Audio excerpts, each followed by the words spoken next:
Time now to spotlight the streaming space. Joining us now for Insight, we've got Alicia Reese, Senior Vice President, Equity Research, Wedbush Securities. Alicia, thank you so much for joining us today. All right, why don't we start out with what's been the big news this week in this space? That's that WBD plan to split into two publicly traded companies, two separate companies.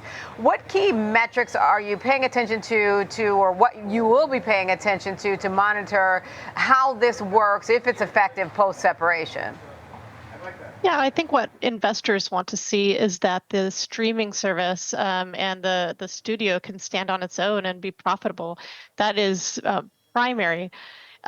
The linear channels continue to be the profit centers for a lot of these companies, but as we all know, that's over time dwindling, and especially as sports continue to fall off of linear and go on to streaming and become more accessible over the top, then that becomes less of an important piece of the puzzle. And investors are largely concerned about the streaming and the studios maintaining the content quality and striving towards profitability. So that's what Warner Brothers wants to see.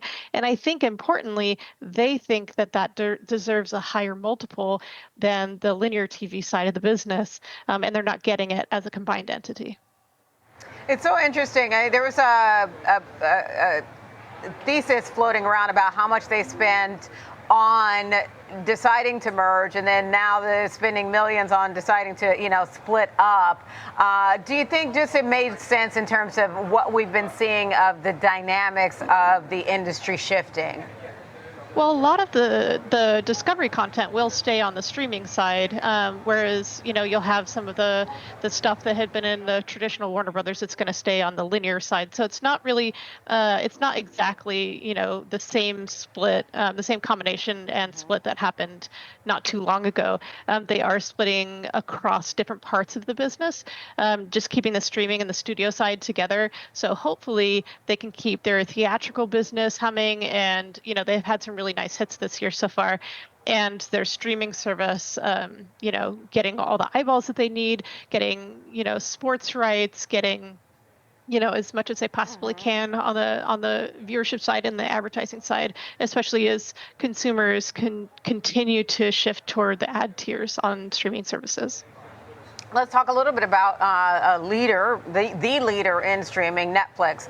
I'm curious to know if you're still maintaining your $1,200 price target on Netflix.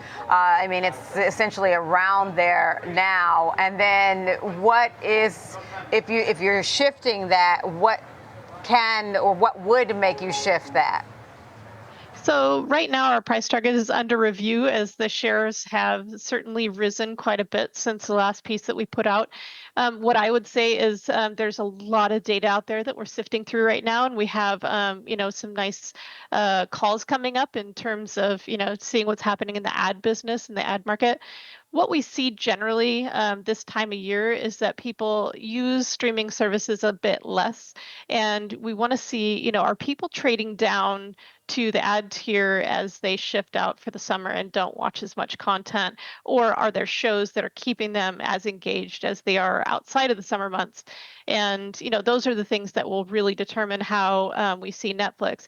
I think the important things to note here is that Netflix has by far the best user engagement of all the streaming services. It has the most users, of course, and it's increasingly getting people to go onto the ad tier, but not just as they stop using it, but as they continue to use it quite a bit, and they have that really high engagement. And they have a ton of really good content coming out over the balance of the year. So it's a little tough to step away from the stock in any circumstance, but just looking at the valuation and seeing all the data points is what matters most to us. You make a great point, because I've been one of those who I had been sharing Netflix, and I'm like, oh, I've got to get, because they came for me, and I've got to get my own Netflix. And there's some things coming up that I'm like, oh, I want to see that. So now I have to dive in. But when you think about the ads here, even if there is, say, a trade down from some households to the ads here, if they are gaining new customers like myself, does that then make up for that potential trade down effect? Oh, yeah, absolutely. So for a while, they weren't getting enough engagement on the ad tier, and they just didn't have enough users to make it profitable or accretive rather. And so that was a drag on their average revenue per member. However, we're starting to get to the point, especially on the US ad tier, where those incremental ad tier dollars are actually accretive. And so that's more revenue per member as they shift to the ad tier, even though that's a lower cost for the user, because advertisers increasingly want to be in front of Netflix users. Okay, let's talk a little bit about your views on Roku. You've got an Outperform on Roku. You've got a $100 price target on there. It is outperforming the S&P 500 year to date, but it does have some room to go to get to that price target you have. What gets it there from your point of view? I think right now what we're seeing is that investors didn't fully believe Roku when they held their 2025 EBITDA guidance. I think a lot of investors expected them to pull that or reduce it, given the tariff situation and the expected impact to advertising. But I think what Roku tried to get across, and it'll continue to get across, both verbally and with performance, is that they have so many different growth drivers in the business that will offset any weakness, any potential weakness in advertising.